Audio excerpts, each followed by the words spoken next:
राम कृष्ण हरी जय राम कृष्ण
म्हणून विठ्ठली विठ्ठली विठ्ठली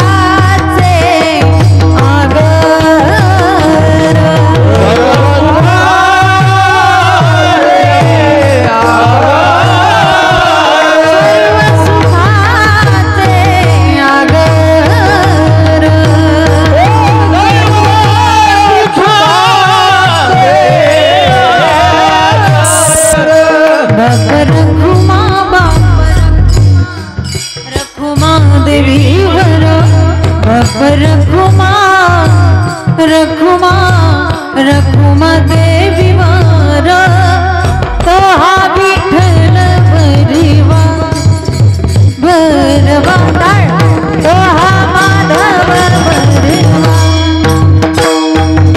बाप रखुमा देवी बाप रखुमा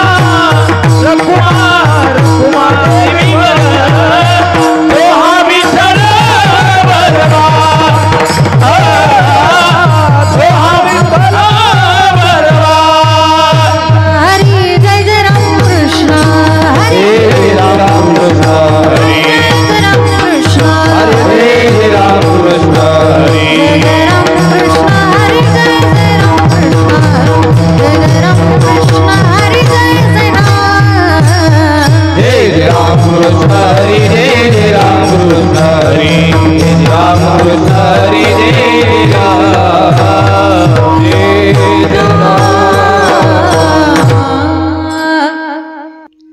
उजळले भाग्य आता उजळले भाग्य आता उजळले भाग्य आता उजळले भाग्य आता चिंता वारली अवघी चिंता वारली अवघी चिंता वारली अवघी चिंता वारली अवघी चिंता वारली अवघी चिंता वारली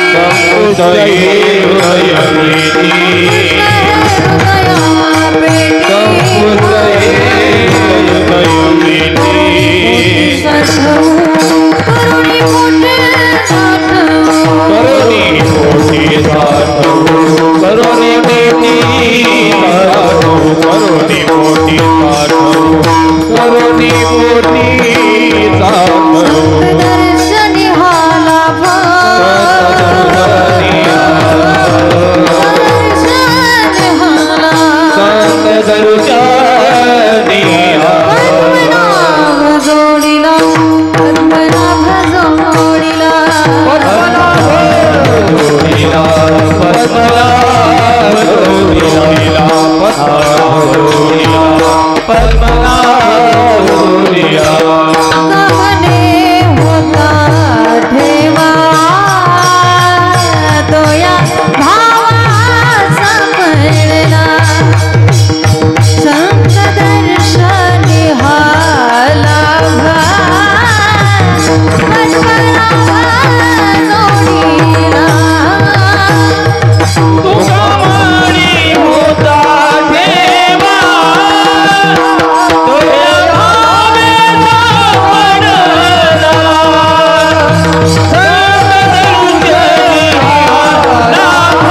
उजळले भाग्य आता अवघी चिंता वारली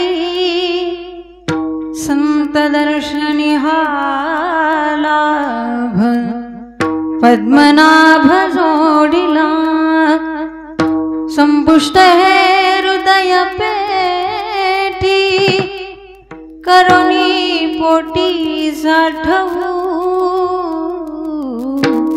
संत दर्शनी हा लाभ पद्मनाभ जोडिला तुका मने होता ठेवा तुका मने होता ठेवा तो या भावा सापडला संत दर्शनी हा लाभ पद्मनाभ जोडिला महायोग पीठे तटे भीमरथ्या वरं पुंडलीकाय दातुं मुनीन्द्रैः समागत्य तिष्ठन्तमानन्दकन्दम् परब्रह्मलिङ्गं भजे पाण्डुरङ्गं पाण्डुरङ्गाकारु रथमानमाना पाण्डुरङ्गाकारु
रथमानमाना दुसरे चरण संताच्या त्यांच्या कृपादाने कथेचा विस्तारू बाबाजी सद्गुरुदास तुका जयांचे केली स्मरण होय सकल विद्याचे अधिकरण तेची वंदू श्री चरण श्री गुरुचे ते नमस्कार आता ओम नमो ज्ञानेश्वरा करुणाकर दयाळ तुमचा अनुग्रह लादलो पावन झालो चराचरी उजळले भाग्याता अवघी चिंता वारली संत दर्शनी हा लाभ पद्मनाभ जोडला विठाला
अवघी चिंता वारली संत दर्शनी आलाभ पद्मनाभ जोडला प्रस्तुत प्राप्त प्रसंगी प्राप्त स्थळी कीर्तन रूपी सेवेकरता घेतलेला भंग वारकरी संप्रदायाच्या कलेशस्थानी विराजमान असणारे जगद्गुरु जगद्वंदनीय श्रीमंत श्री तुकोबाराय यांचा सर्वांच्या परिचयाचा अतिशय उत्कृष्ट आणि गोड असा अभंग आज या ठिकाणी सेवेसाठी विठाला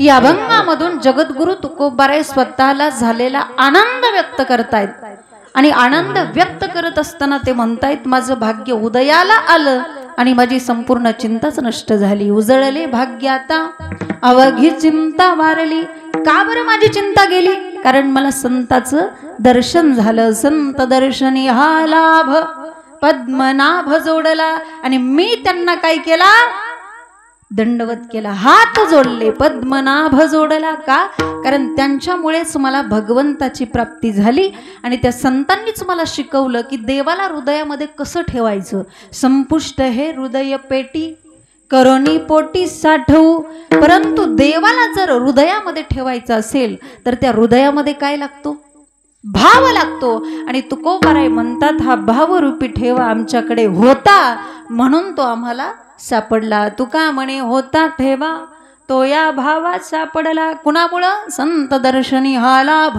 पद्मनाभ जोडला हा झाला अभंगाचा शब्दशः भावार्थ कीर्तन संपलं ऐक ना अभंगाचा भावार्थ सांगून टाकला परंतु आपल्याला आहे त्या वेळेमध्ये जी कीर्तनाच्या वेळेची मर्यादा आहे त्या ठरवलेल्या वेळेमध्ये आपल्याला अभंगावरती चिंतन मांडण्याचा प्रयत्न करायचा आहे पण त्या अगोदर अभंगावरती चिंतन मांडण्याच्या पूर्वी अल्पसा परिहार तो असा आपल्या या परिसरामध्ये दिंडेवाडी ना या दिंडेवाडीमध्ये गेल्या 4-5 दिवसापासून चालू असलेला हा सोहळा आणि दरवर्षी आपण या ठिकाणी बाळूमामांच्या आशीर्वादाने सप्ताह करत असता अखंड हरिनाम सप्ताह आणि या सप्ताहामधील आजची ही योगायोगानं आलेली ही 5व्या दिवसाची कीर्तन रूपी सेवा आणि आजच्या कीर्तनाचं सौजन्य ज्यांच्याकडून आहे ते आदरणीय श्री बाळू प्रल्हाद दिंडे यांचं आजच्या कीर्तनाचं सौजन्य आहे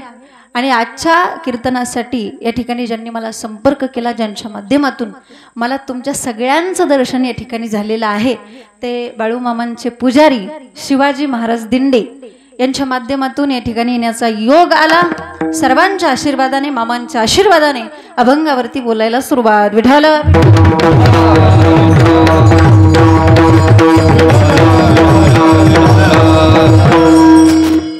खऱ्या अर्थाने ज्यांच्या दरबारामध्ये आपण आलेलो आहोत असे अनंत कोटी ब्रह्मांड नायक राजाधिराज सच्चिदानंद सद्गुरु श्री बाळूमामा आणि यांच्या दरबारामध्ये या ठिकाणी आज आपण हा जो गोड सोहळा करत आहात एवढ्या गोड अशा वातावरणामध्ये एवढ्या पवित्र अशा वातावरणामध्ये उत्साहाच्या वातावरणामध्ये खऱ्या अर्थाने त्या मामांविषयी थोडं त्या मामांच्या बद्दल थोडंसं चरित्राचं वर्णन केलंच पाहिजे त्या मामांच्या चरित्राविषयी जर थोडंसं बोलायचं झालं अत्यंत बारकाईने जर विचार केला तर आतापर्यंत आपण मामांचे जे मूळ पुरुष आहेत ते बाळाप्पा आहेत असं ऐकत होतो पण मी नीट अभ्यास केल्यानंतर माझ्या लक्षात आलं की मामांचे मूळ पुरुष देसाई आहेत कोण देसाई तिथपासूनचा त्यांचा प्रवास आहे बाळाप्पांपर्यंत मग बाळाप्पांचा मुलगा मायाप्पा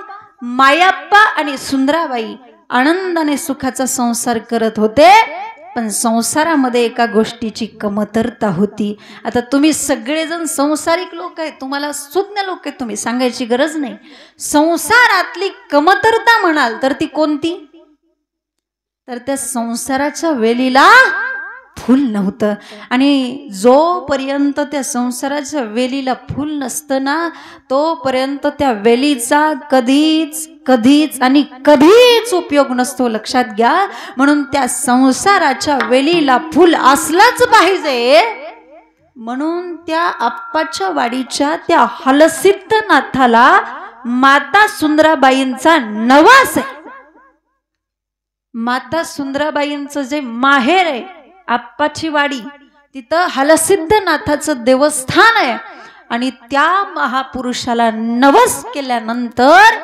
तो नवस फळाला आला आणि हलसिद्धनाथाच्या आशीर्वादाने 3 मुलांचा जन्म झाला. भीमाप्पा, बाळाप्पा आणि भैरप्पा. त्यातले 2 नंबरचे मधवे जे आहेत ते बाळाप्पा म्हणजे आपले बाळू मामा. मायाप्पांच्या आणि सुंदराबाईंच्या पोटी या 3 मुलांनी जन्म घेतला. मामांचा जर विचार करायचा झाला, अगदी जन्मच सांगायचा झाला, तर मामांचा जन्म आहे 3 ऑक्टोबर 1892चा. कधी? 3 ऑक्टोबर 1892. त्यांचा जन्म एकादशीच्या दुसऱ्या दिवशीचा जन्म आहे. ती बी कधी? सोमवारी. सोमवारचा दिवस 4 वाजून किती मिनिटांनी? 23 मिनिटांनी. वाह, ते बरं झालं तुम्ही सांगितलं. 23 मिनिटांनी, 4 वाजून 23 मिनिटांचा जन्म आहे. कुणाचा? मामांचा. लक्षात घ्या, ज्या दिवशी मामाचा जन्म झाला त्याच्या आदल्या दिवशी माता सुंदराबाईंचा कडक उपवास आहे.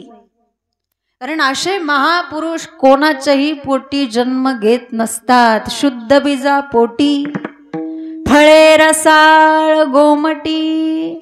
मामांनी जन्म घेण्याकरता माता सुंदराबाईंची कुस निवडली. कारण माता सुंदराबाईंची कुस तेवढी पवित्र होती आणि माता सुंदराबाई तेवढ्या सात्विक होत्या, तेवढ्या त्या वारकरी होत्या, तेवढ्या त्या पुण्यवान होत्या, तेवढ्या त्या अधिकार संपन्न होत्या. म्हणून माता सुंदराबाईंच्या पोटी कुणाचा जन्म आहे? मामांचा जन्म आहे. तर मामांचा जन्म झाला आणि काय आनंदी आनंद त्या घरामध्ये. हो, मी तुम्हाला एक सांगू का, काही लोकांमध्ये असा वाद आहे की मामा हे संत आहेत की देव आहेत. मी तुम्हाला सांगते, आतापर्यंत संतांचे जे झालेले अवतार आहेत ते देवानेच घेतलेले अवतार आहेत. बरोबर आहे का नाही? जसं महाविष्णूचा अवतार सखा माझा ज्ञानेश्वर, तसं माझ्या मामांचा अवतार म्हणजे कुणाचा अवतार आहे? रुद्राचा अवतार थोरे हो राहतो आदमापुरा, उधळोनी भंडारा ज्ञानगंगेची अमृतधारा. रेशमी फेटा, रेशमी फेटा मस्तकी, त्याला सोन्याचे किनार, रूप दिसे मनोहर, त्याच्या नजरेत तलवार. बाळू मामा वैदा वैदा वैदा,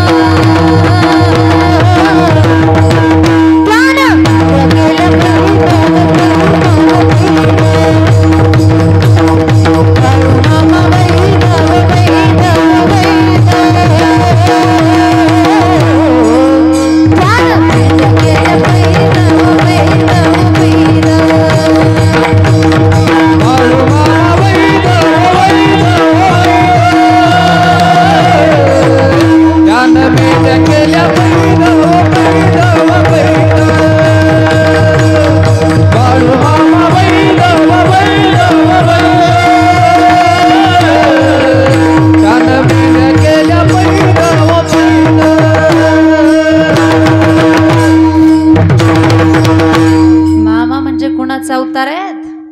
रुद्राचा अवतार थोरे हो राहतो आदमापुरा, उधळोनी भंडारा ज्ञानगंगेची अमृतधारा. रेशमी फेटा, रेशमी फेटा मस्तकी, त्याला सोन्याची किनार, दिसे रूप मनोहर, त्याच्या नजरेत तलवार. बाळू मामा वैदा वैदा वैदा, त्यानं मेंढ्या केल्या पैदा व पैदा व पैदा. बाळू मामांचा मामांचा अवतार म्हणजे प्रत्यक्ष काशी विश्वेश्वराचा रुद्राचा अवतार आहे. आणि हा अवतार या मामांचा जन्म या कुटुंबामध्ये झाला. त्या कुटुंबाला आनंदी आनंद झाला. साखर फेडे वाटण्यात आले. आणि मामांचं जे लहानपण होतं का नाही, मामांचं लहानपण हे इतर पोरांसारखं नव्हतं. मी नेहमी सांगत असते, संतनवती जगा माणसाच्या सारखे समुद्र नदी नावे पैगा पाषाण म्हणून आहे लिंगा. संतनवती जगा माणसाच्या सारखे. संत आणि मानव याच्यामध्ये जमीन आसमानाचा फरक आहे. म्हणून मामांचं जे लहानपण होतं ते इतर पोरांसारखं नव्हतं. म्हणजे एकांतात बसायचे, एकटेच बसायचे. इतर पोरांसारखं खेळायचे नाही, इतर मुलांसारखी कुठली हालचाल नाही, निवांत शांत बसून राहायचे. पण शांत बसलेले असताना ते एकटेच बोलायचे बर का बाबा, एकटेच बोलायचे. हा, पूर्वीची माणसं एकटी बोलत नव्हती.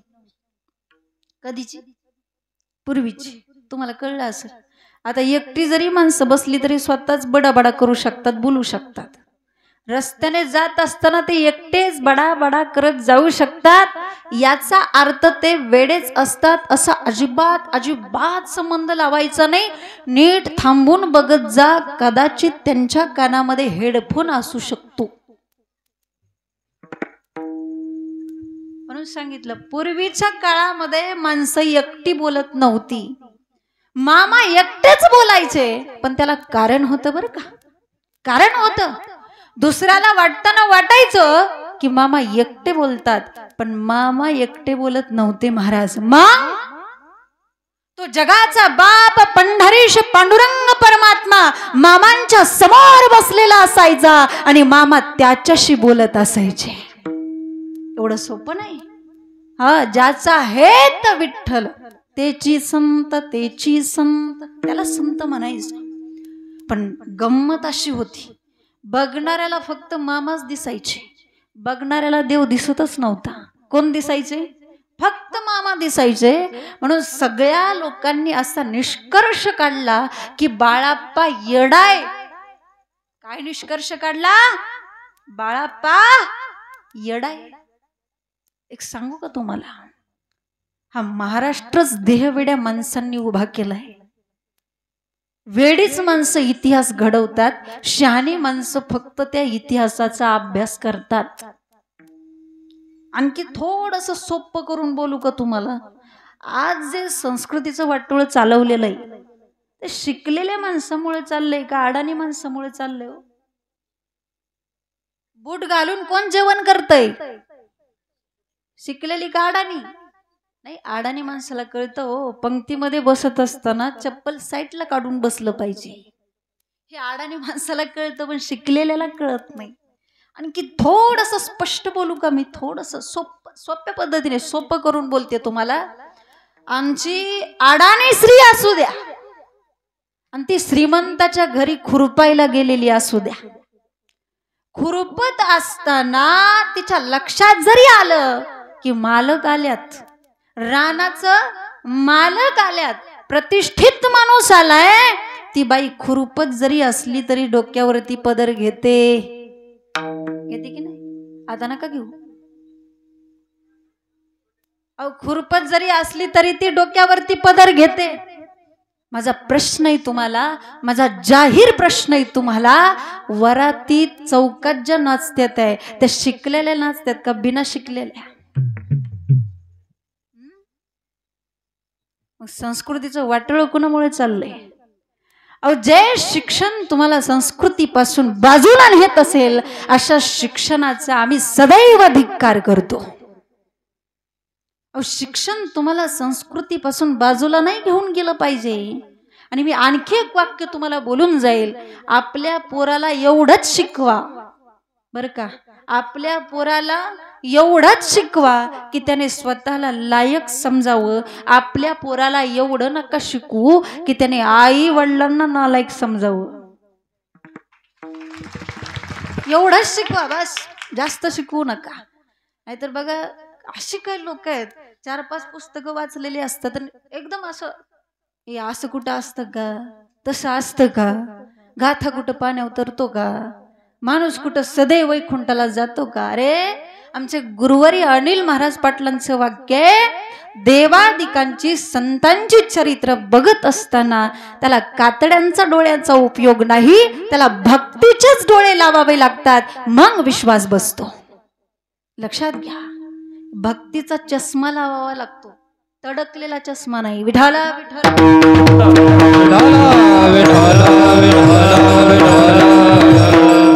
मी आणखी एक शेवटचं वाक्य तुम्हाला बोलून जाईल.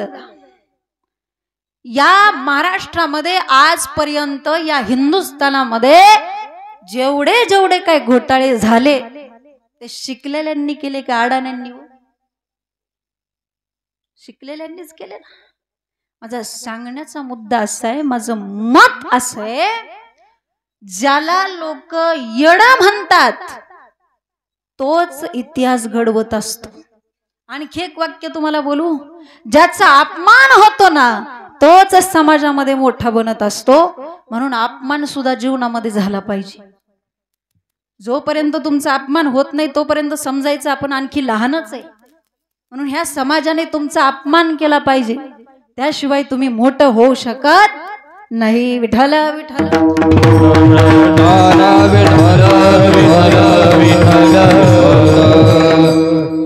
जवा जवा सगळे येड म्हणायचे ना, तवा तवा एक आत्मा तरमळायचा.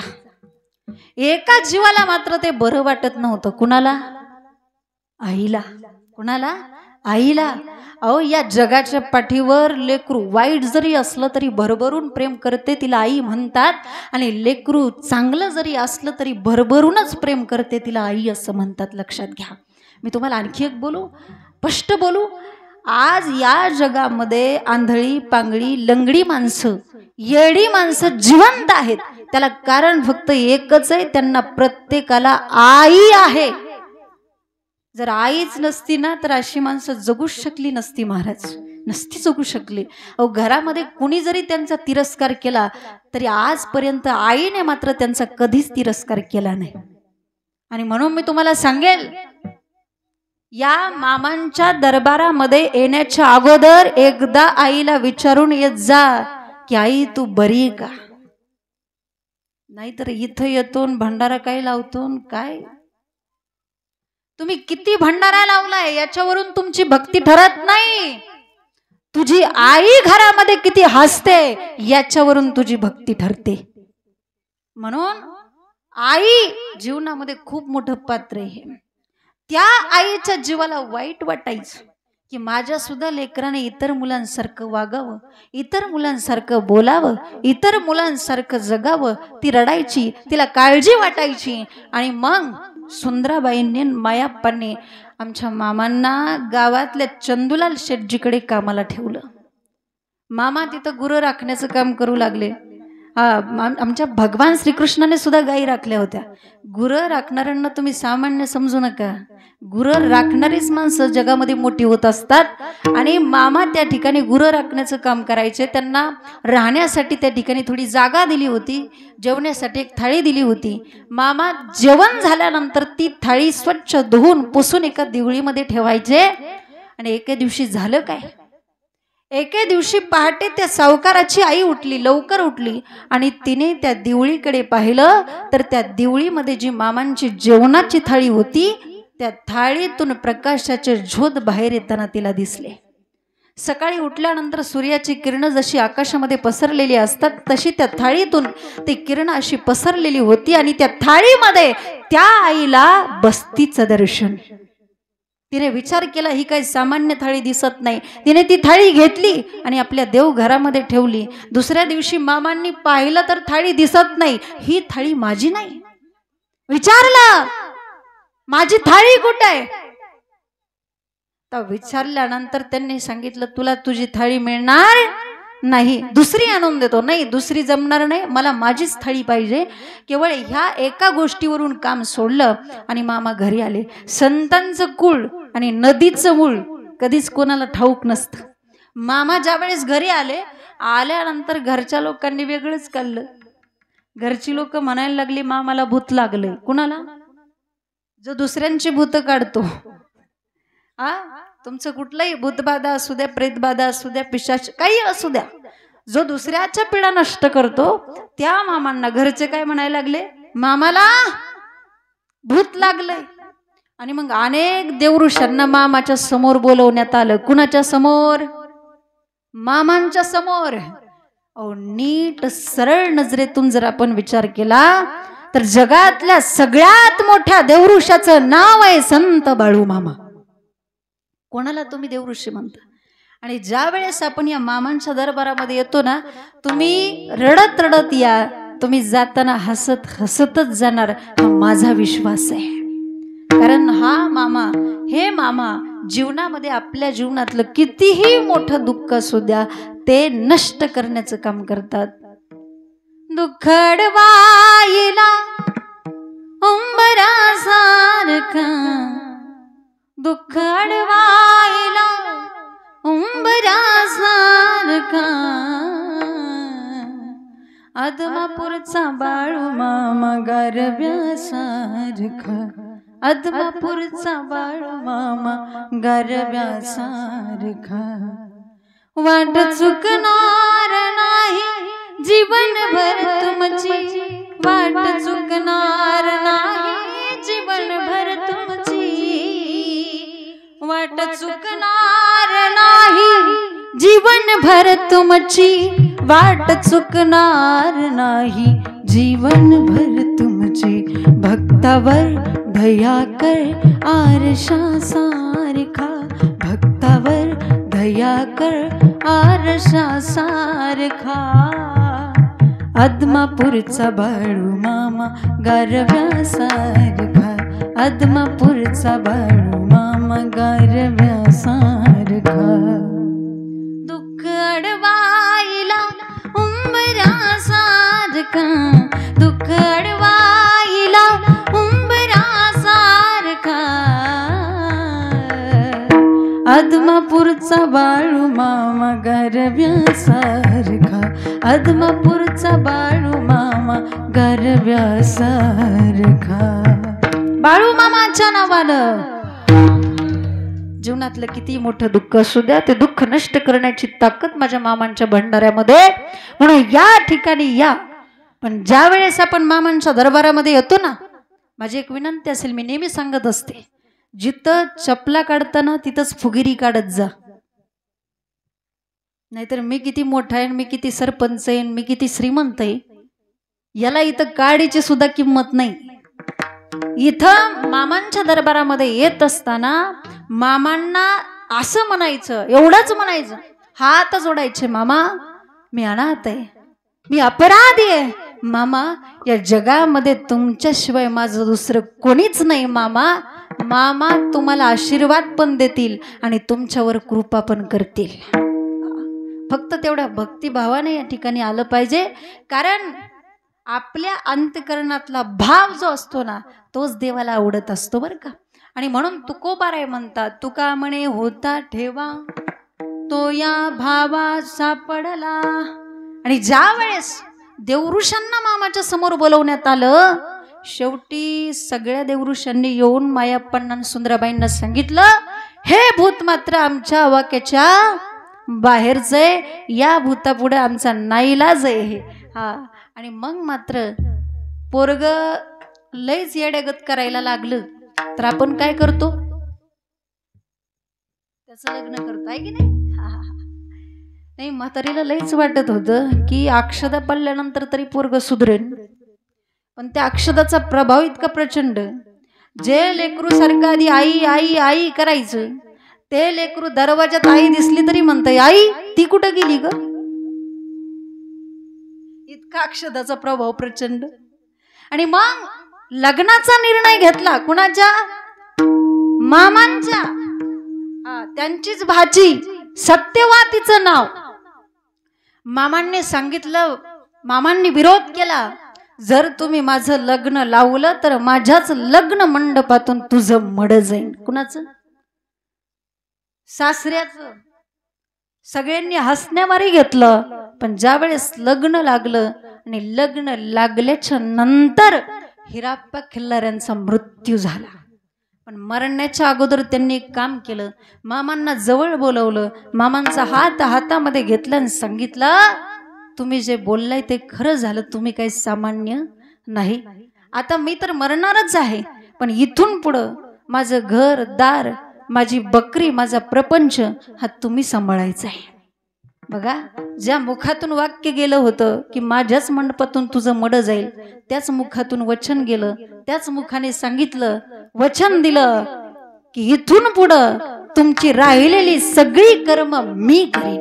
बघा, म्हणून ते संत महात्मे कधी कधी आईसारखंही प्रेम करतात आणि कधी कधी बापासारखंही कठोर असतात.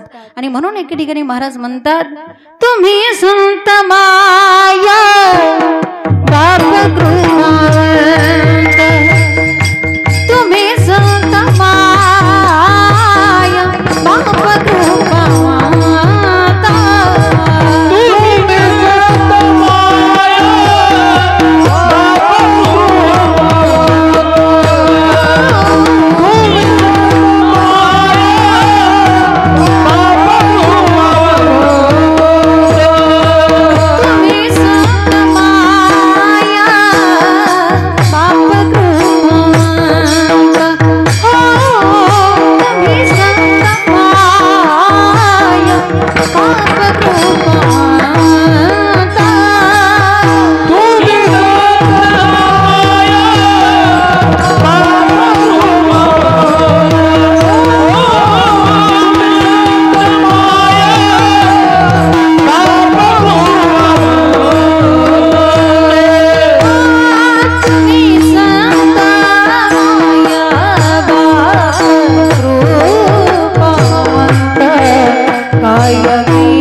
तुम्ही संत माया बाप कृपावंत कायमी पतित कीर्तिवाणी.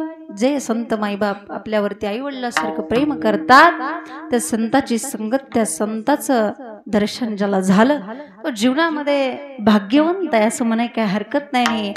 जगद्गुरु तुकोबाराय म्हणतात की मला संताचं दर्शन झालं आणि म्हणून माझं भाग्य उदयाला आलं. उजळले भाग्य आता अवघी चिंता वारली. या अभंगाची भूमिका अशी आहे की ज्या वेळेस जगद्गुरु तुकोबाराय ओतूर या ठिकाणी गेले, तिथे गेल्यानंतर एका तुळशी वृंदावनावरती ते झोपले. झोपल्यानंतर त्यांना स्वप्न पडलं. तेव्हा त्यांच्या स्वप्नामध्ये कोण आलं होतं? बाबाजी स्वप्नी येऊनी तू काही आला, अनुग्रह दिला निज प्रीती. कोणता अनुग्रह दिला? बाबाजी आपुले सांगितले नाम, मंत्र दिला रामकृष्ण हरी. आणि जेव्हा तुकोबाराय स्वप्नातून जागे झाले, त्यांच्या लक्षात आलं की माझ्या स्वप्नामध्ये काही साधी सुधी व्यक्ती आलेली नव्हती, तर साक्षात संत महात्मे माझ्या स्वप्नामध्ये आले होते. ही गोष्ट ज्या वेळेस तुकोबारायांच्या लक्षात आली त्यावेळेस तुकोबारायांना एवढा आनंद झाला की त्या आनंदाच्या भरात तुकोबाराय म्हणतात, उजळले भाग्याता अवघी चिंता वारली. आपण सगळे ह्या मामांच्या दरबारामध्ये आलो, संतांच्या दरबारामध्ये आलो, खऱ्या अर्थाने आपलं सुद्धा भाग्य उदयाला आलं असं म्हणाय काही हरकत नाही.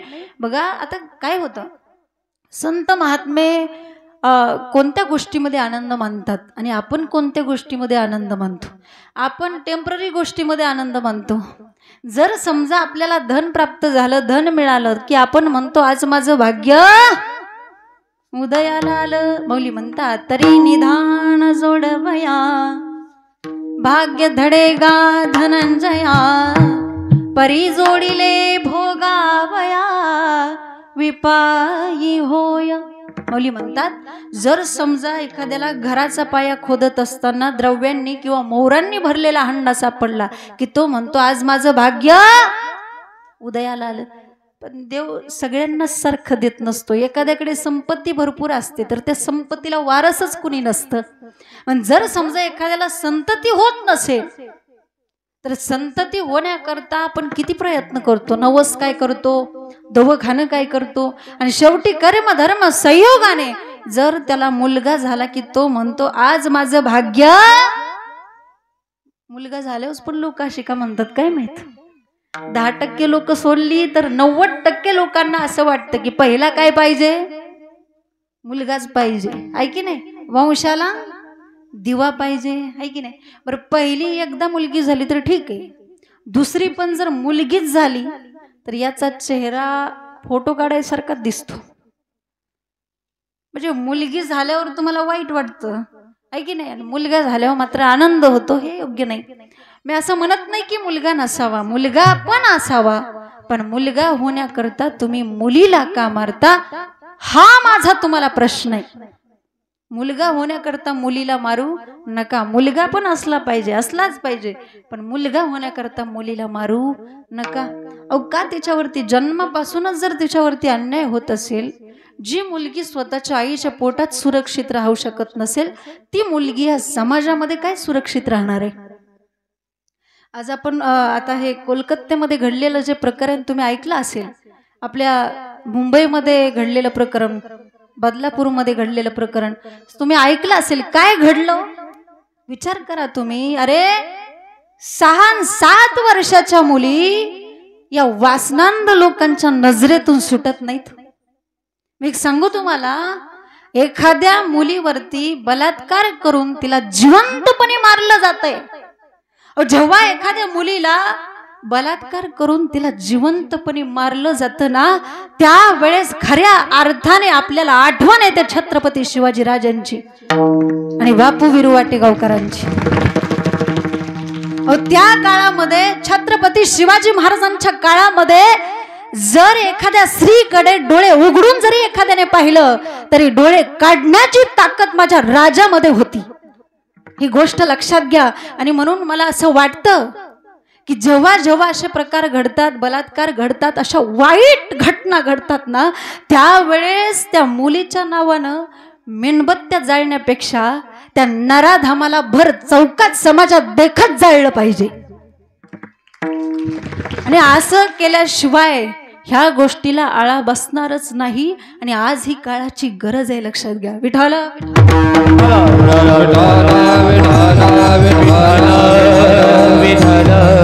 ज्या वेळेस ती मुलगी आईच्या गर्भामध्ये असते ना, अहो तुमची सुद्धा कधी कधी संमती असते हो. तुमचं जाऊ द्या, आमच्या चुलत मावस मावशीला मी एकदा विचारलं काय झालं ग, ती म्हणली कार्टीच झाली. मी म्हणलं तू कोण होती मग, कार्टीच होती ना, ऐक ना. तुला जर तुझ्या आईने असंच मारलं असतं तर अरे ज्या वेळेस ती मुलगी आईच्या गर्भामध्ये असते ना, त्यावेळेस ती मुलगी आईला विनंती करते, आई 9 महिने 9 दिवसांनी झाली जगमगण्याची घाई, वंशाच्या दिव्या पायी नको पण ती विजवू आई, वंशाच्या दिव्या पायी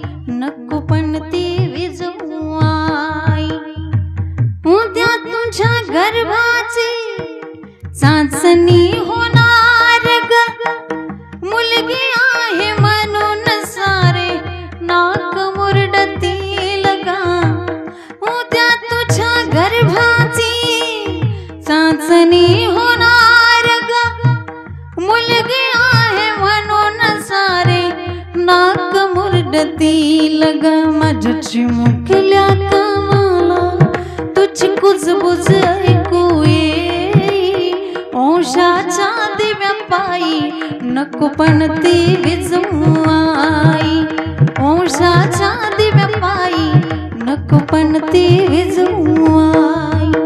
वंशाच्या दिव्यासाठी मला मारू नको ग.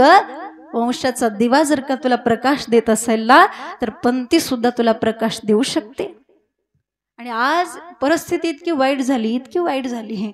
आणि अशा परिस्थितीमध्ये जर समजा एखाद्याचं जमलंच लग्न, की तो म्हणतो आज माझं भाग्य उदयाला आलं. कधी? लग्न जमलं. एखाद्या मुलाचं जर लग्न जमत नसेल ना, तर तो देवाच्या पुढे येतून देवाला म्हणतो, देवा माझ्या बरोबरचे सगळे मित्र डबल चतुर्भुज झाले आणि तू मला एकट्याला सिंगल ठेवलं. पण कर्म धर्म संयोगाने त्या मुलाचं लग्न जमू द्या. स्वर्ग 2च बोटे उरलेला असतो. म्हणजे इतकं फुकतो की त्याला वाटतं माझ्यासारखं कोणीच नाही. म्हणजे काय काय लोक लग्नाच्या पण योगात भाग्य समजतात, पण महाराज म्हणतात कोणत्या गोष्टीमध्ये भाग्य समजायचं नाही. भाग्यधरी नो हे नानपुत्रदार, भाग्यधरी नो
निगडवास बरा संतापाई. म्हणून पत्नी मिळाली म्हणजे भाग्य समजायची काही गरज नाही. ज्यांचं झालंय त्यांना विचारा, ते म्हणतात आमचं तुमच्यापेक्षा लय वाईट चाललंय. जर समजा एखाद्याचं लग्न झालेलं असेल, एखाद्या गृहस्थाचं, आणि बऱ्याच दिवसांनी त्याचा मित्र त्याला भेटला, तो म्हटला का रे तुझी तब्येत एवढी खराब का झाली? तो म्हटला रे काय सांगायचंय, बायको इतकी आगाव आहे की माझं काही ऐकतच नाही रे. त्याच्या मित्राने त्याला एक सल्ला दिला. तो म्हटला तू एक काम कर, तू तिच्या उलट चालायचं म्हणजे तुझं सुलट होईल. काय करायचं? तू तिच्या उलट चालायचं म्हणजे तुझं सुलट होईल. त्याने त्या पद्धतीने केलं. गुण तर आला, पण मनात तिचा इतका वैताग आला होता. एके दिवशी याच्या वडिलाचं श्राद्ध होतं. तो म्हटला हे बघ उद्या माझ्या वडिलाचं श्राद्ध आहे, पण आपल्याला ते करायचं नाही. ती म्हटली का म्हणून करायचं नाही? म्हटली मी करणार. आता हिला उलटच चालायची सवय होती आणि सगळं याच्या मनासारखं होत होतं. ती म्हटली मी करणार. तिने मस्तपैकी ब्राह्मण काकांना बोलवून घेतलं, त्यांना जेवण केलं, पूजा झाली, ब्राह्मण काका जेवून गेले. मग त्यानंतर हा आला आणि तिला म्हटलं का ग हे पिंड वगैरे जे काय आहे ते उकिरड्यावरती टाकू का? ती म्हटली नदी नाही का? तो म्हटला आहे पण तू जाऊ नको. ती म्हटली नाही नाही मीच जाणार. तो म्हटला अगं तुला पोहता येत नाही, नदीला पाणी भरपूर आलंय. नाही नाही मीच जाणार. ही पुढं हा तिच्या पाठीमाग. अगं नको जाऊ. जाणार. अगं बुडशील, बुडणार, मरशील, मरणार. कायमची कटकटच गेली. कर्कशे संगती दुःख उदंड फजिती. जाऊ द्या. आमच्या इकडं एका गृहस्थाची बायको त्याच्याकडून इतकं काम करून घेते. आता इथं कीर्तनात नाही सांगत, पण इतकं काम करून घ्यायची ती घ्यायची, शेवटी त्याला नदीवरती आंघोळीला लावायची हो. आणि एके दिवशी ती म्हटली अहो आज काही तुम्ही नदीवरती आंघोळीला जाऊ नका, आजच्या दिवस तुम्ही घरीच थांबा. मग तिने काय केलं, त्याच्यासाठी गरम पाणी केलं, त्याला साबण लावून आंघोळ घातली. हे मनामध्ये विचार करायचा आज हिला नेमकं झालंय तरी काय. त्याला साबण लावून अंघोळ घातली, त्याच्यासाठी पुरणपोळ्याचा स्वयंपाक केला, बसायला पाट टाकला, ताट वाढून ठेवलं, ताटाच्या शेजारी रांगोळी काढली, म्हटली बसा पाटाव. हा तर थराथराच कापत होता. याला वाटलं आज काय सुळव देती का काय काय माहित. ते बसलं पाटाव आणि ते शेजारचे सगळे लोक हा प्रकार बघत होते. एका मावशीने विचारलं, म्हटली का ग रोज तू तुझ्या नवऱ्याकडून इतकं काम करून घेते आणि आज याची एवढी सेवा का चालली? ती म्हटली अहो आज पोळा आहे ना, बैल पोळा. मग आजच्या दिवस बैलाला विश्रांती नको का?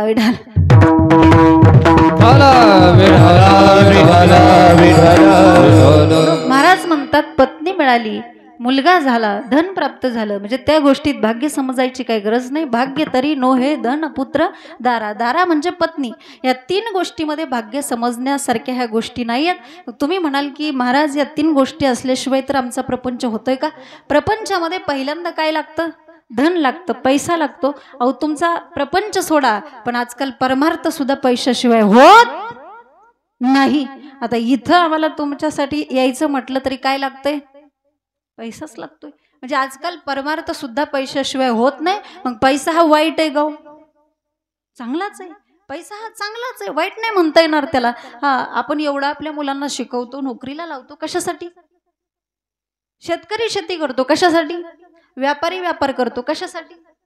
वकील वकिली करतो कशासाठी? सगळेच वकील तसे नसतात बर का. वकील वकिली करतो कशासाठी? कीर्तनकार. आता मात्र अवघड झालं आहे की नाही. पण कीर्तनकाराला इथं येण्यासाठी काय लागलं? पैसा आणि वेळ आहे की नाही. आणि म्हणून लक्षात घ्या, आज आपण जर विचार केला तर पैसा हा जेवढा चांगला आहे तेवढा तो वाईट पण आहे. पैसा जर जास्त असेल आपल्याकडे तर त्याचा वापर आपल्याला व्यवस्थित करता आला पाहिजे. जोडून या धन उत्तम व्यवहारे, उदास विचारे वेच करे. इथं एवढा मोठा कार्यक्रम होतोय, अन्नदान घडतंय. मग या ठिकाणी जर तुम्ही तुमच्या प्रपंचातला थोडासा हिस्सा दिला तर ते धन योग्य मार्गाला गेलं. हा ते धन, त्या धनातून कोणीतरी अन्न खाणार आहे, कोणाचं तरी पोट भरणार आहे. ते धन वाईट मार्गाला जाणार नाही, ते धन व्यसनी माणसाला जाणार नाही. म्हणजे पैसा जर जास्त असेल तर त्याचा वापर व्यवस्थित करता आला पाहिजे. म्हणजे एवढा पण कमी नसावा आणि एवढा जास्त पण नसावा, मापात असावा, कामापुरता असावा. विठ्ठल.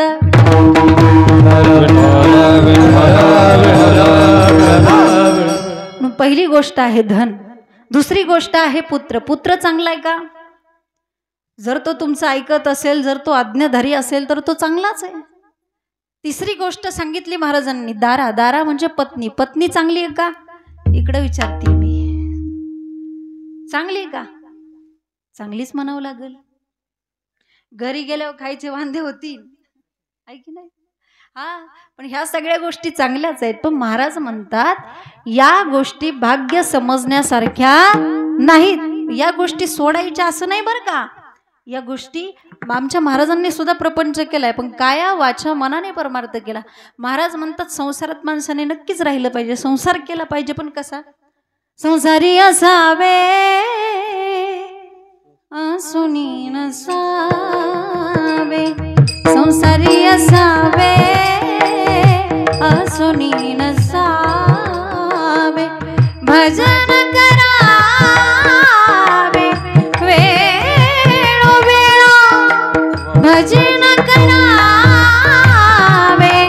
वेळोवेळा, हरिमुखी गाता हरपली चिंता, हरिमुखी गाता हरपली चिंता. असं राहिलं पाहिजे संसारामध्ये. कसं राहिलं पाहिजे? उदाहरण सांगू का? कसं राहिलं पाहिजे संसारामध्ये? दह्यातल्या केसाप्रमाणे. कसं मावशी? दह्यातल्या केसाप्रमाणे. दह्यातला केस जर तुम्ही साईडला काढला तर तो कसा निघतो? एकदम असा शुद्ध धुतल्यासारखा. त्याला दही लागलेलं राहतं का? नाही. अगदी तसं संसारामध्ये राहिलं पाहिजे. पण आपण संसारामध्ये कसं राहतो माहितीये का? गुळाच्या ढेपीला चिकटलेला मुंगळा. काय? गुळाच्या ढेपीला चिकटलेला मुंगळा. तो तुटून येतो पण निघून येत असं नाही राहायचं बरं का संसारामध्ये. पक्षी अंगणी उतरती ते का गुंतोनी राहती. म्हणून या गोष्टी भाग्य समजण्यासारख्या नाहीत का? कारण एरती माईक दुःखाची जनती. हे तुमचं पाठ आहे. पण भाग्यवंत कोणाला म्हणायचं? तर भाग्यवंत त्याला म्हणायचं. पहिला भाग्यवान कोण? भाग्यवंत म्हणोतया शरण गेले पंढरीराया. जो पांडुरंगाला शरण जातो तो कोण आहे? भाग्यवान आहे. दुसरा भाग्यवान त्याला म्हणायचं ज्याला ह्या संसारामध्ये जन्म भेटला तो पण कोण आहे? भाग्यवान आहे. अहो, संसार करण्याच्या निमित्ताने का होईना पण परमार्थ करता येतो, जन्माचं सार्थक करता येतं. तुका म्हणे जन्मा आल्याचे. हा देह आपल्याला मिळाला या संसारामध्ये, पण हा देह देवे दिला देह भजना गोमटा, तो या झाला फाटा बादिकेचा. भगवान परमात्म्याने सगळी सृष्टी निर्माण केली. एके गेली भूचरे, एके गेली घेचरे, एक एक केली जलचरे, चरे अचरे ती एके. काही भूचर केले, काही खेचर केले, तर काही जलचर केले. भूचर म्हणजे भूमीवरती चालणारे, खेचर म्हणजे आकाशामध्ये उडणारे, आणि जलचर म्हणजे पाण्यात राहणारे. बघा कशी सृष्टी भगवंताने निर्माण केली. सर्पादी योनीच्या ठाई मी पायाची केले नाही, एक एक केली बहुपाई. 7 फुटाचा साप तयार केला पण त्याला एक पण पाय नाही दिला, आणि 3 इंचाची गोम तयार केली, पायच मोजता येत नाहीत. एवढी चित्र विचित्र सृष्टी भगवंताने निर्माण केली. पण यांच्याकडे बघितल्यानंतर भगवंताला समाधान झालं नाही. का बरं? कारण याच्यातला एक पण मला ओळखणारा नाही, याच्यातला एक पण मला जाणणारा नाही. म्हणून भगवंताने सुधारलेली आवृत्ती तयार केली माणूस. आणि माणसाकडे बघितल्यानंतर मात्र भगवंताला समाधान झालं. औट हात का मानव देहाला ने तुझ दिया, औट हात का मानव देहाला ने तुझ दिया, खाया पिया सुख से सोया ना जमाना खोया, खाया पिया सुख से सोया ना जमाना खोया, कि भज मन नारायण, कि भज मन नारायण, कि भज मन नारायण, कि भज मन नारायण, ओ कि भज मन नारायण, कि भज मन नारायण, कि भज मन नारायण, कि भज मन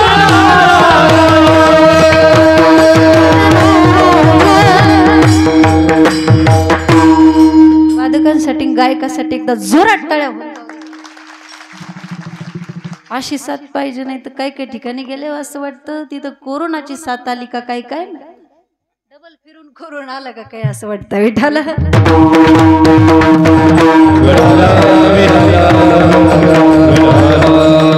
हा 3.5 हाताचा देह भगवान परमात्म्याने आपल्याला दिला. फक्त देहच नाही, त्याच्यामध्ये इंद्रिय दिली. दिली इंद्रिय दबाय कान, डोळे मुख बोलाया वचन, जेने तू जोडसी नारायण. नज जीवपन भाव रोगा, दिले इंद्रिय हात पाय कान, डोळे मुख बोलाया वचन. इंद्रिय डोळे मुख बोलाया वचन. हे तोंड कशासाठी दिलं? कोण म्हणते जेवण्यासाठी? कशासाठी दिलं? बोलण्यासाठी दिलं नाही. कशासाठी? त्याचं भजन करण्यासाठी दिलं, आहे की नाही? अहो, ज्या तोंडात कधी देवाचं नावच येत नाही त्याला तोंड म्हणायचंच कसं? नामाविना मुख सर्पाचे ते बीळ, आहे की नाही? बरं, ज्याला तोंड आहे तोच देवाचं नाव घेईन ना. आता ज्याला नाहीच काय तोंड, तो कशाला देवाचं नाव घेणार की नाही? अहो, साधी सोपी गोष्ट आहे. ज्या माणसाला डोकं आहे तोच माणूस डोक्यावरती टोपी घालेल ना. आता ज्याला नाहीच काय डोकं, म्हणजे टाळकऱ्यांचं सांगते मी, नाही तर तुम्हाला वाटायचं आमचं सांगतं काय. टाळकऱ्यांचा नियम आहे, टाळ घेऊन उभा राहिल्यानंतर डोक्यावरती काय पाहिजे? टोपी पाहिजे. ज्या स्त्रीला डोकं आहे, आता बरोबर करंट लागला, आहे की नाही? ते काय झालं माहितीये का बाबा, आमच्या माता भगिनींनी इथं कीर्तनाला यायला लागल्यापासून डोक्यावरती पदर घ्यायचंच बंद केलंय हो. कुठे यायला लागल्यापासून? इथं. कारण त्यांनी इथंच ऐकलंय, डोईचा पदार आला खांद्यावरी, डोईचा पदार आला खांद्यावरी, भरल्या बाजारी जाईन मी, भरल्या बाजारी जाईन मी, डोईचा पदार आला खांद्यावरी, डोईचा पदार आला. कुठं? खांद्यावर तरी राहू द्या, डोक्यावरती पदर घेतला पाहिजे. एक तुम्हाला सांगू का, हा ज्या स्त्रीच्या डोक्यावरती असतो पदर तीच स्त्री करते आपल्या पतीचा आदर, आणि तीच खरी इंडियन मदर. म्हणून डोक्यावरती पदर घेतला पाहिजे. टाळ्या वाजवा की जरा. भगवान परमात्म्याने आपल्याला हा देह दिला, पण त्याचा वापर आपल्याला व्यवस्थित करता येत नाही रे. आपण भाग्यवान आहोत की आपल्याला हा देह मिळाला. तिसरा भाग्यवान त्याला म्हणायचं, काम क्रोध लोभ निमाले ठाईची अवधी आनंदाची सृष्टी झाली. ज्यांच्या अंतकरणातून काम क्रोधादी विकार निघून गेले तो पण काय भाग्यवान आहे. आणि चौथा भाग्यवान त्याला म्हणायचं ज्याला खऱ्या संताची भेट झाली. कशा खऱ्या? तो सुद्धा भाग्यवान आहे. कारण आज कलियुगामध्ये पोटासाठी संत झाले कलित बहुत. हा, आणि संतांना आपल्याला ओळखता आलं पाहिजे. अहो, कुठंतरी हजारो लोकांमध्ये एखादा संत आपल्याला पाहायला मिळेल. कलियुग आहे म्हणजे संत नाही असं नाही. आज कलियुगामध्ये सुद्धा संत आहेत, फक्त त्यांना ओळखता आलं पाहिजे. याला पुरावा आहे, साधू थोर जाना, साधू थोर जाना, साधू थोर जाना कलियुगी. आणि संतांना ओळखायचं सगळ्यात महत्वाचं लक्षण, ज्याच्या ठिकाणी कुठल्याच प्रकारचा स्वार्थ नाही त्याला म्हणायचं संत. मग कीर्तनकार झाला म्हणजे तो संत झाला का? गळ्यात माळ घातली म्हणजे तो संत झाला का? गायन करायला आलं, वादन करायला आलं म्हणजे तो संत झाला का? नाही. हे फक्त आम्ही त्यांची सेवा करतोय, त्यांच्या उपदेशानुसार चालण्याचा आमचा छोटासा प्रयत्न आहे. संत, अरे माणसाला माणूस बनणंच अवघड आहे खूप, संत बनणं तर त्याच्या पुढची पदवी आली, ते तर खूप अवघड आहे. सगळ्यात महत्वाचं लक्षण ज्याच्या ठिकाणी कुठल्याच प्रकारचा स्वार्थ नाही त्याला काय म्हणायचं? संत म्हणायचं. एका एसटी स्टँड वरती एका एसटी मधून संन्याशी महात्मा खाली उतरले आणि अंगावरची ती भगवी कपडे बघून सगळी लोक त्यांच्या दर्शनासाठी जमा झाली. अशी रांगच्या रांग लागली आणि दर्शन घेत असताना एका माणसाने आपल्या खिशातली 500 रुपयाची नोट काढली आणि महाराजांच्या पायावर ठेवली. पण काय त्याच्या लक्षात आलं काय माहित, तो म्हटला महाराज हे नोट तुम्ही तुमच्या खिशात ठेवा, जर वारं फिरा आलं तर उडून जाईल. आता असं म्हटल्यानंतर महाराज म्हटले अरे तुला दिसत नाही का मी संन्याशी, आणि संन्याशी कधीच पैशाला हात लावत नाही, तुला कळत नाही का, तुला दिसत नाही. महाराज असं म्हटल्यानंतर तो म्हटला महाराज मला माफ करा, मला माहिती नव्हतं, म्हटलं मला माफ करा. महाराज म्हटले ठीक आहे मी तुला माफ करतो, पण ही 500ची नोट तू तुझ्या हाताने माझ्या खिशात ठेव म्हणजे झालं. म्हणजे आधी म्हणतो की मी पैशाला हात लावत नाही, नंतर म्हणतो की तुझ्या हाताने माझ्या खिशात ठेव. विठाल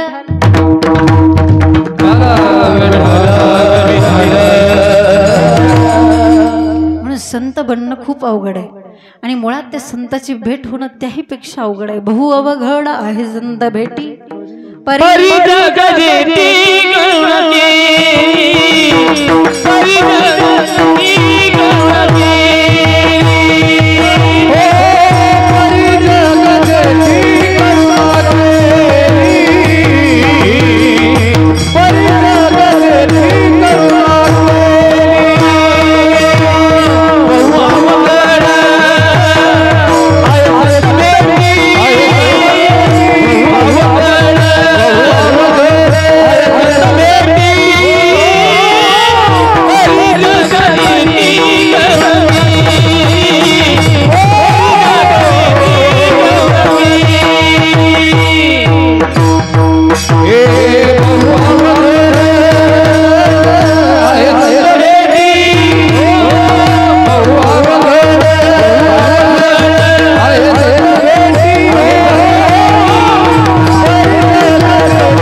परी जग जेठी करुणा केली. आणि ज्याला संताची भेट झाली ना, एकदा का संताची भेट तुम्हाला झाली, कारण त्याची माझे हित करीती सकळ. आपलं हित जर कोणाला ठाऊक असेल तर संतांना आलं का लक्षात, कारण संत महात्मे जेवढं आपलं हित जाणतात, संतांना जेवढं खरं कळतं खोटं कळतं तेवढं आपल्याला कळन का नाही. संसार खोटा आहे तरी पण तो आपल्याला खरा वाटतो आणि म्हणून तर आपण त्याच्यासाठी रडतो. कशासाठी? संसारासाठी. पण देवासाठी कोण रडलंय का कधी? देवासाठी जो रडतो तो भाग्यवानच आहे असं समजायचं. आपल्याला सत्य असत्याची जाणीव ज्यांनी करून दिली ती संत आहे. संतांनी आपल्याला सांगितलं सत्य तू सत्य तू सत्य तू विठ्ठला. या जगामध्ये सत्य काय, तर या जगामध्ये सत्य ईश्वर सत्य सत्य यही शिव है, शिव ही सुंदर है. जागा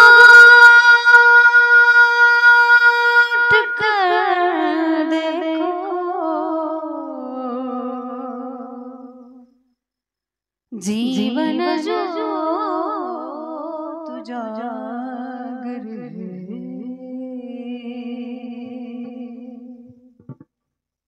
सत्यम शिवम सुंदरम,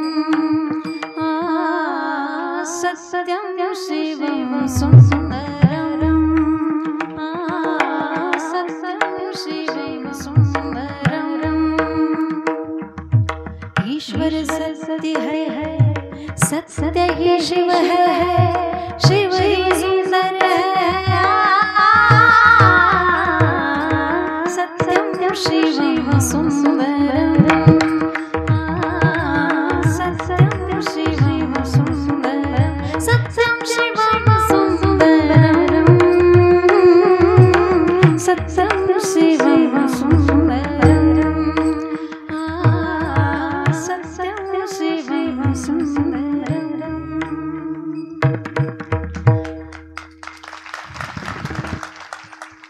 रामावध में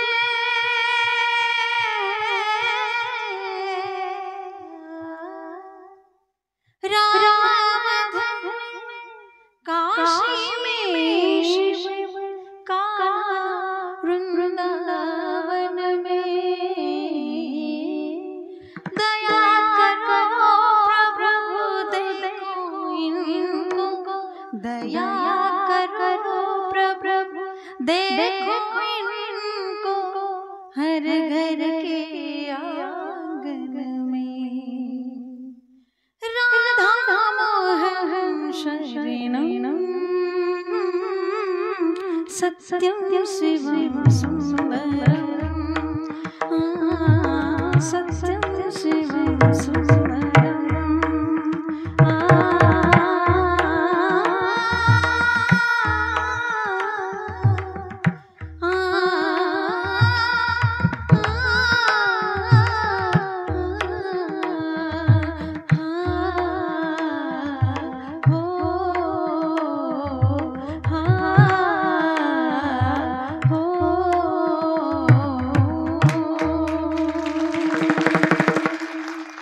या जगामध्ये सत्य फक्त भगवंत आहे आणि या भगवंताची जाणीव करून देणारे फक्त या समाजामध्ये संत आहेत आणि ज्याला अशा संताची भेट झाली तो जगामध्ये भाग्यवान आहे। आणि आमचे जगद्गुरु तुकोबाराय म्हणतात मला माझ्या स्वप्नात का होईना परंतु संत महात्मे भेटले त्यामुळे तुकोबारायांना जो आनंद झाला तो आनंद तुकोबाराय व्यक्त करतात अभंगाच्या प्रथम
महाराज म्हणतात माझं भाग्य हृदयाला आलं आणि माझी संपूर्ण चिंताच नष्ट झाली।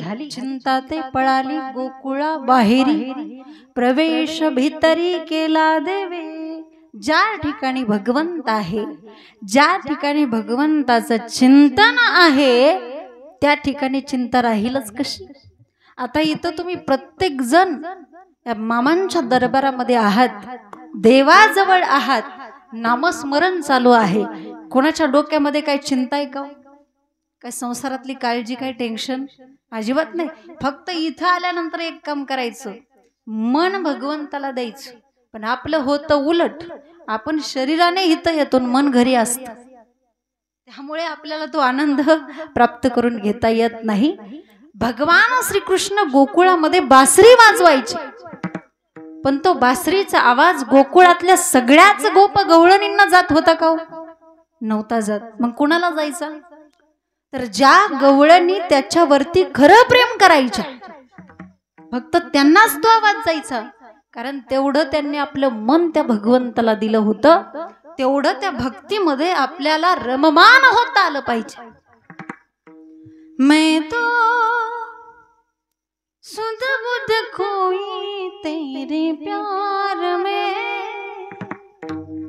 मैं तो सुध बुध खोई तेरे प्यार में, सब कुछ भूल गई तेरे संसार में, सब कुछ भूल गई तेरे संसार में, जो दिल जला दे प्रीत लगा दे, जो दिल जला दे प्रीत लगा दे, गले से लगा ले मुरली वाले, हो बंसी वाले, मुरली वाले, हो बंसी वाले हो. मैं तो राधा हो गई बदनाम रे, मैं तो राधा हो गई बदनाम रे, हरि भजना बिना नहीं कोई काम रे, हरि भजना बिना नहीं कोई काम रे, दास नारायण हो गया पावन, दास नारायण हो गया पावन, चरणों में ले ले मुरली वाले, हो बंसी वाले, मुरली वाले, हो बंसी वाले हो.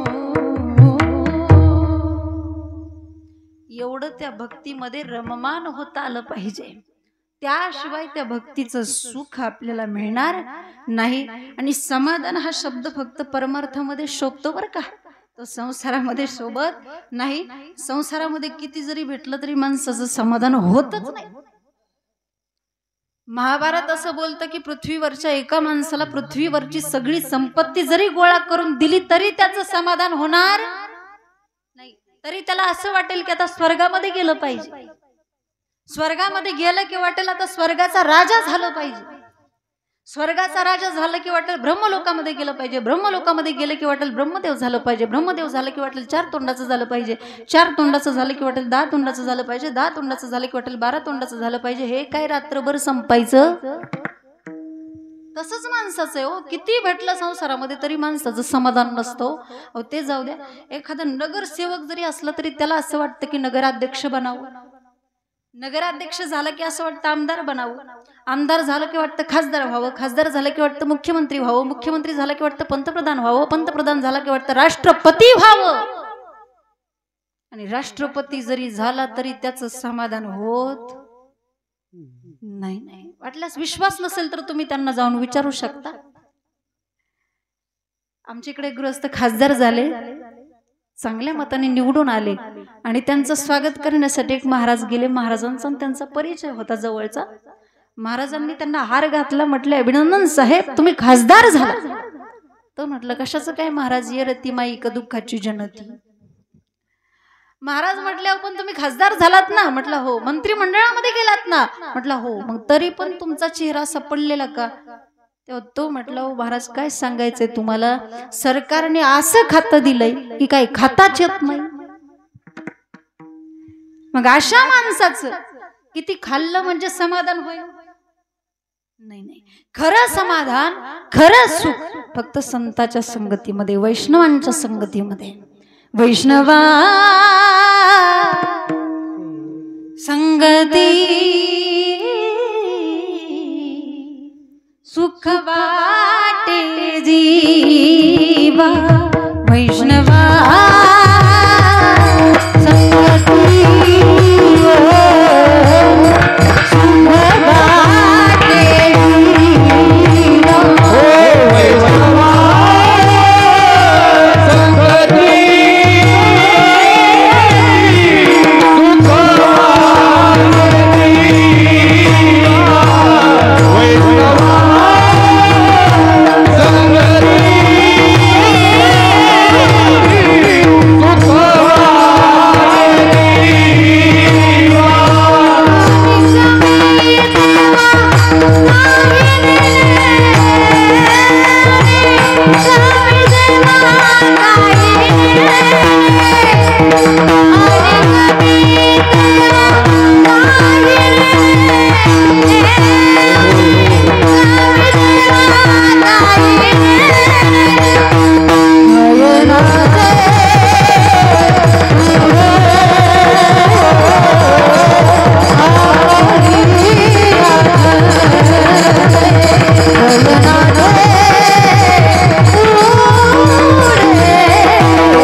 संतांच्या संगतीमध्ये मिळू शकतं. आणि संतांच्या संगतीचं बऱ्याच प्रकारचे लाभ आहेत.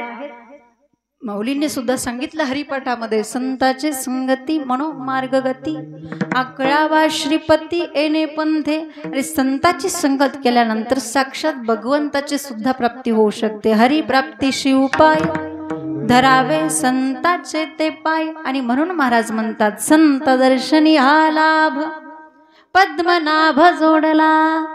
हा संत दर्शनाचा लाभ आहे. एकदा नारद मुनींनी भगवान विष्णूला विचारलं, म्हटले देवा, संत दर्शन झाल्यानंतर काय लाभ होतो?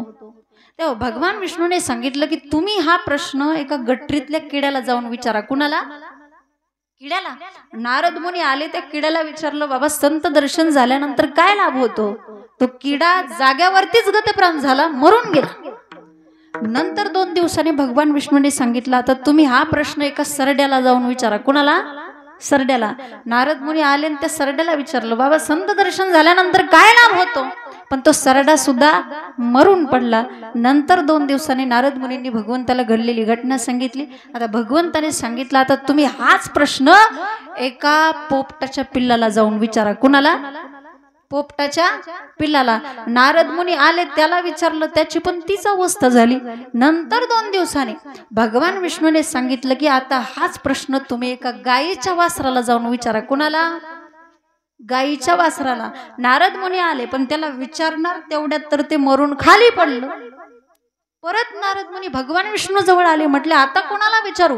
भगवान विष्णूने सांगितलं, आता हाच प्रश्न तुम्ही एका राजवाड्यामध्ये एका राजपुत्राने नुकताच जन्म घेतलाय त्याला जाऊन विचारा. कुणाला? राजाच्या पोराला. आता मात्र नारद मुनी थांबले, देवाला म्हटले, देवा मी काय तुला मूर्ख वाटतो का तुला? कारण आतापर्यंत हाच प्रश्न तुम्ही ज्यांना ज्यांना विचारायला लावला त्यांची काय अवस्था झाली? आणि हा जर राजाचा मुलगा मेला तर राजा मला फसवणार का द्यायचं? भगवान विष्णू म्हणतात, तुम्ही निर्धास्त जा, तुम्हाला तुमच्या प्रश्नाचं उत्तर मिळेल. नारद मुनी घाबरत घाबरत राजाच्या घरी आल्या तर राजाने संत येती घरा, राजाने त्या ठिकाणी नारद मुनींची त्या ठिकाणी पूजा केली, बसायला आसन दिलं आणि हळूच नारद मुनी पाळण्याजवळ गेले आणि त्या बाळाला विचारलं, बाळ संत दर्शन झाल्यानंतर काय लाभ होतो? त्यावेळेस ते नुकतंच जन्म घेतलेलं बालक बोलायला लागलं, ब्रह्ऋषी तुम्हाला पहिल्यांदा इथं कुणी पाठवलं? त्यांना घेऊन या. आता मात्र नारद मुनींना आश्चर्य वाटलं, आनंदही झाला. नारद मुनी भगवान विष्णू जवळ आले, भगवान विष्णूला घेऊन राजाच्या घरी आले. आता त्या राजाला किती आनंद झाला असेल, जगाचा बाप ब्रह्मांड नायक प्रत्यक्ष आपल्या घरी. आणि मग ते बालक त्याने बोलायला सुरुवात केली, ब्रह्ऋषी मी पहिल्यांदा एका गट्टीतला किडा होतो. कोण होतो? किडा होतो. पण तुमचं दर्शन झालं म्हणून मी सरडा झालो, परत तुमचं दर्शन झालं म्हणून मी पोपट झालो, नंतर तुमचं दर्शन झालं मला उच्च पदवी मिळाली, मी वासरू झालो, आणि नंतर तुमचं दर्शन झालं मला अति उच्च पदवी मिळाली, मी मानव झालो, माझे एका मानव देहामध्ये पदार्पण झालं, माझं जन्म मरण संपलं, मी कृतार्थ झालो. हा काय? संत दर्शनी आला पद्मनाभ जोडला. तर ते संत महात्मे त्या भगवान परमात्म्याची प्राप्ती आपल्याला करून देतात. मुळात तो भगवान परमात्मा प्रत्येकाच्या हृदयामध्ये आहे. कसा आहे? अंश रूपाने आहे. फक्त त्याची प्राप्ती आपल्याला करून घ्यायची आहे. सर्वा घटी राम देहा देही एक. तर अलीकडे काही काही लोक जे भरपूर शिकलेले आहेत ते म्हणतात देव आहे तर दाखवा. जे वैज्ञानिक लोक आहेत त्यांचा युक्तिवाद आहे, देव आहे तर मग तो दिसत का नाही? आहे की नाही? एका माणसाने तर देव नाहीये विषयावर 1 तास व्याख्यान केलं. कोणत्या विषयावर? देव नाही. आणि लोकांना सुद्धा ते इतकं आवडलं, इतकं पटलं, 1 तास नुसत्या टाळ्या चालू होत्या. व्याख्यान झाल्यानंतर मी त्यांच्या जवळ गेले, म्हटलं नमस्कार साहेब आपण काय करता? म्हटले मी प्राध्यापक आहे. म्हटलं अरे वा प्राध्यापक आहात आणि व्याख्यान पण किती छान करतात. देव नाही या विषयावरती तुम्ही बोलला, लोकांना सुद्धा ते किती आवडलं, किती पटलं, एवढं तुम्हाला जमतं तरी कसं बोलाय? तो म्हटलं काय नाही देवाची कृपा. परत आला कुठं? म्हणून संत सांगतात देव आहे, देव आहे,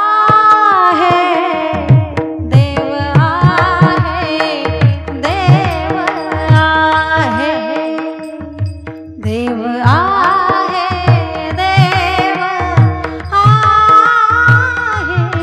देव आहे, देव आहे. हृदय मंदिरी शोधून पाहे, हृदया मंदिरी शोधून पाहे.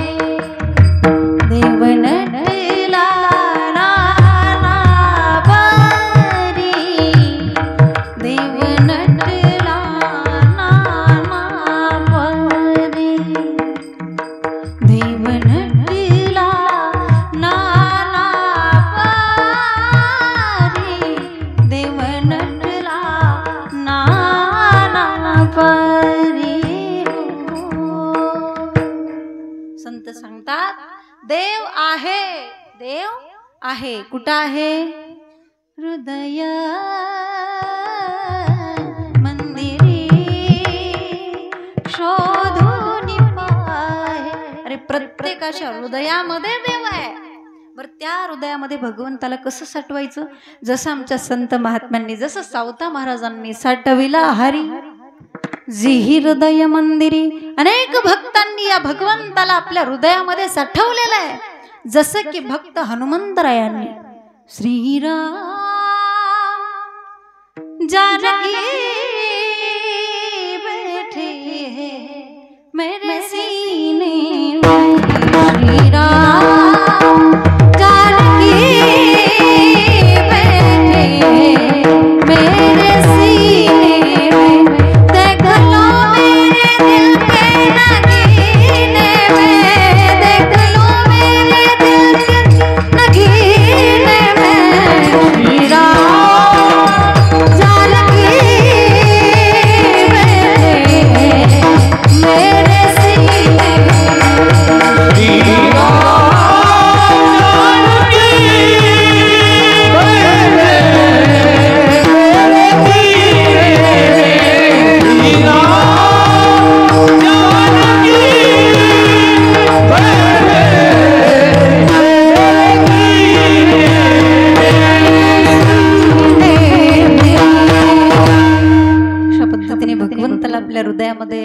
आलं पाहिजे, साठवता आलं पाहिजे. आता 11च्या पुढे टायमिंग गेलेला आहे, त्यामुळे आपल्याला थोडक्यात भावार्थाचं आवरायचं आहे.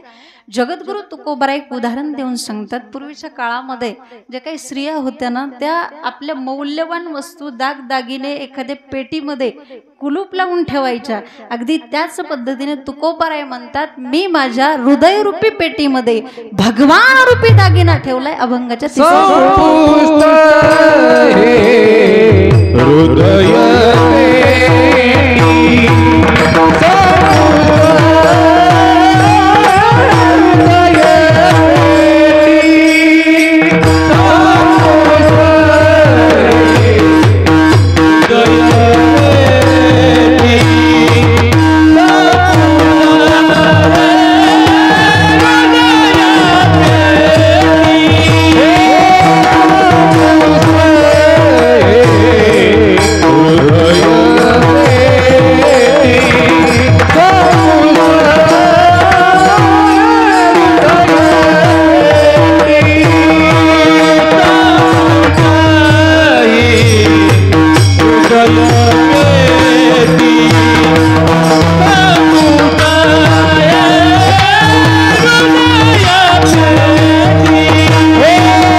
घी चिंता वारली संत दर्शनी हा लाभ पद्मनाभ जोडला संपुष्ट हे हृदय पेटी करोनी पोटी साठवू संत दर्शनी हा लाभ पद्मनाभ जोडला.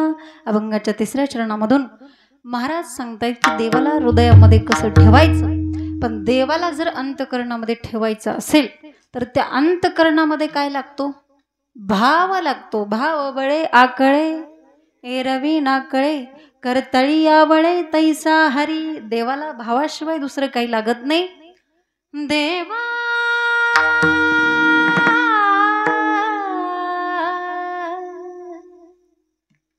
देवा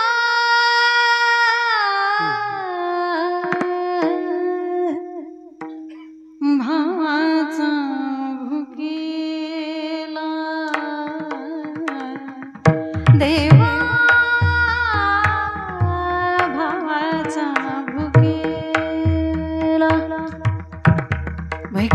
सोडून आला, वैकुंठ सोडून आला, सोडून आला देवा भावाचा भुकेला, देवा भावाचा भुकेला, भावाचा भुकेला, भावाचा भुकेला. देवाला फक्त भाव लागतो, बस काही न लगे एक भावाची. कारण कोणती भक्ती असो जीवनामध्ये अंतःकरणात प्रेम ठेवून भाव ठेवूनच केली पाहिजे, त्याशिवाय त्या भगवान परमात्म्याची प्राप्ती होत नाही. तर बरेच लोक सकाळी उठल्यानंतर देवपूजा वगैरे करतात, एखाद्या दिवस नाही केली तरी चालेल, पण दिखावा म्हणून करू नका. अंतःकरणामध्ये प्रेम असेल तरच करा. एक श्रीमंत सावकार होता आणि त्याचा रोजचा नेम होता की देवपूजा केल्याशिवाय बाकी दुसरं कुठलंही काम करायचं नाही. पण त्याला असं वाटायचं की ज्या पद्धतीने आपण परमार्थिक आहोत त्याच पद्धतीने आपला मुलगा सुद्धा परमार्थिक असावा, त्याने सुद्धा सकाळी लवकर उठावं, देवाची पूजा करावी. म्हणून तो आपल्या मुलाला सुद्धा पहाटे लवकर उठवायचा, त्याच्याकडून देवपूजा करून घ्यायचा. पण त्याला मात्र या परमार्थाचा काही गंध नव्हता, त्याला मात्र यामध्ये काही इंटरेस्ट नव्हता. तो बळच आपलं वडील म्हणतायत म्हणून उठायचं, बळच कस तरी देवपूजा करायचा. अशी बरेच दिवस सेवा चालू होती. आणि एके दिवशी काहीतरी महत्वाचे काम आलं, वडिलांनी सांगितलं, बाळू मी उद्या गावाला जाणार आहे, तेव्हा उद्याची आणि परवाची देवपूजा तुलाच करायची. तो म्हणतो, बाबा तुम्ही खुशाल जावा, अजिबात काहीच काळजी करू नका, मी सगळं काय करतो. मनामध्ये म्हणतो, बरं झालं म्हातारं चाललंय, तेच तेवढाच आराम तरी मिळेल. आणि म्हातारं गेल्यानंतर दुसऱ्या दिवशी 8 वाजेपर्यंत झोपला. पण आईने त्याला उठवलं, म्हटली उठ देवपूजा करून घे. तो म्हटला, आई अगं आजच्या दिवस तरी झोपू दे, मला विश्रांती घेऊ दे. आई त्याला खवळली, म्हटले, अरे तुला काही कळतं का नाही, आपल्या घरामध्ये 12 वर्षापासून हा नित्यनेम आहे आणि तो इतका सहजासहजी बंद पाडता येणार नाही. तुला उठावंच लागेल आणि देवपूजा करावीच लागेल. बळच कस तरी उठला, देवपूजा केली. पण दुसऱ्या दिवशी पण तोच प्रकार. आता मात्र त्याला इतका वैताग आला, त्याने काय केले, सगळे देव घेतले, उपरण्यामध्ये बांधले, एक बकेट घेतली, विहिरीवरती गेला, सगळ्या देवांना त्या बकेटमध्ये टाकलं. ती बकेट पाण्यात बुडवली. पण त्यात गंमत अशी झाली, त्यात जे असे वजनाने हलके देव होते का नाही, त्याचे पाण्यावरती तरंगायला लागले. त्याने बकेट बाहेर काढली, बघतोय तर बकेटमध्ये फक्त 3च देव. तो म्हटला, अरे फार वाईट झालं, मला वाटलं देवांना पोहता येत असेल.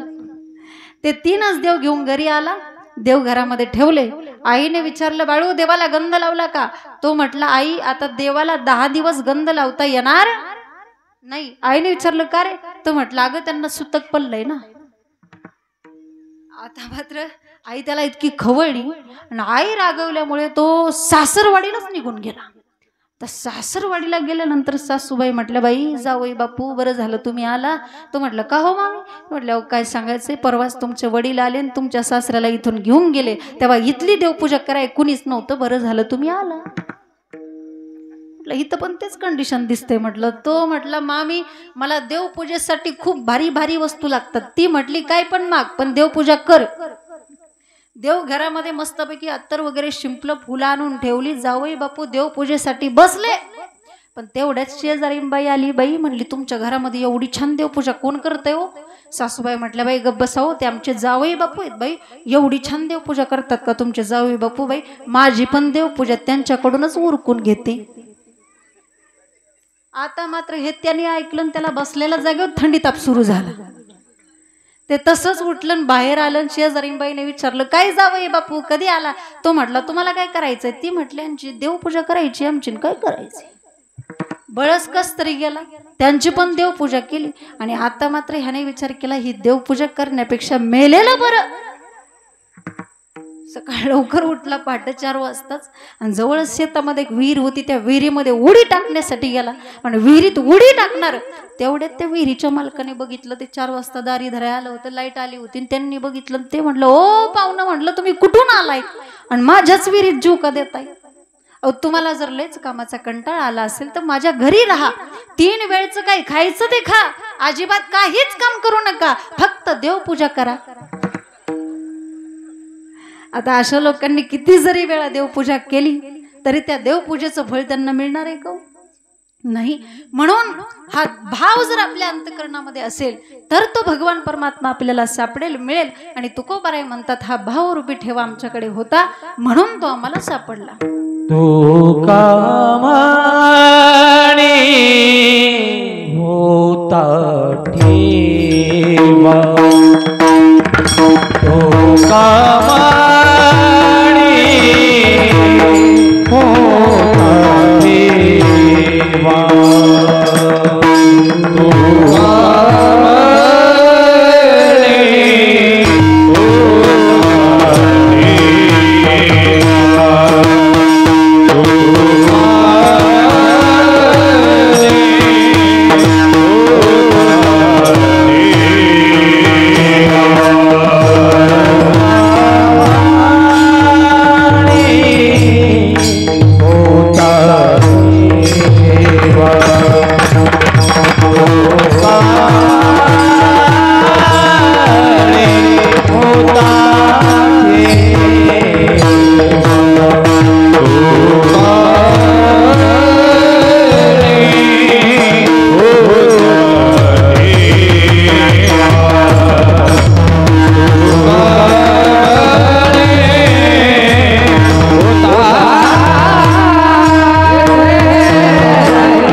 Ah